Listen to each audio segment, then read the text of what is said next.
ఈరోజు మన ఓపీడీకి 55 years female వచ్చారు.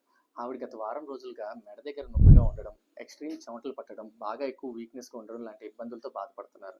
ఆవిడకి కార్డియాక్ ఎవాల్యుయేషన్ చేస్తే గుండెపోటు వచ్చిందని నిర్ధారించాం. హాయ్! నేను మీ వినోద్ కుమార్ నీలం, consultant interventional cardiologist, Raju neuro and multi speciality hospital. మనలో చాలామంది చేసే కామన్ మిస్టేక్ ఈ హార్ట్ అటాక్‌కి సంబంధించిన వార్నింగ్ సైన్స్‌ని ముందుగా ఐడెంటిఫై చేయలేకపోవడం. దానివల్ల పేషెంట్స్ చాలామంది మేజర్ కాంప్లికేషన్స్‌లో ల్యాండ్ అప్ అవుతుంటారు. సో, ఈ 5 వార్నింగ్ సైన్స్‌ని మనం ఎర్లీగా ఐడెంటిఫై చేసి ట్రీట్మెంట్ చేసుకుంటే మనం ఈ కాంప్లికేషన్స్ నుంచి బయటపడగలం.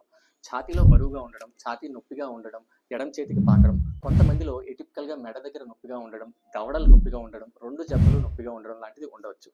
శ్వాస తీసుకోవడంలో ఇబ్బంది కలగడం, మరీ ఎక్స్‌ట్రీమ్ సిట్యుయేషన్స్‌లో పడుకున్నప్పుడు ఆయాసం ఎక్కువయ్యి లెగిసి కూర్చోవడం లాగా కూడా ఉండవచ్చు. తల తిరగడం, వికారంగా ఉండడం, వాంతులు అవ్వడం, ఆందోళనగా ఉండడం, గుండె బాగా దడగా ఉండడం, ఎక్స్‌ట్రీమ్ వీక్‌నెస్‌గా ఉండి ఏ పని చేసినా బాగా అలసిపోవడం, కోల్డ్ స్వెట్టింగ్స్ అంటారు. ఒళ్ళంతా కూడా చెమటలు పట్టేసి చల్లగా అయిపోవడం. ఇవన్నీ కూడా గుండెపోటుకి సంబంధించిన సింప్టమ్స్. ఇప్పుడు నేను చెప్పిన ఈ 5 సింప్టమ్స్‌లో ఏది కనిపించినా మీరు లేట్ చేయకుండా వెంటనే మీ కార్డియాలజిస్ట్‌ని కన్సల్ట్ అవ్వండి.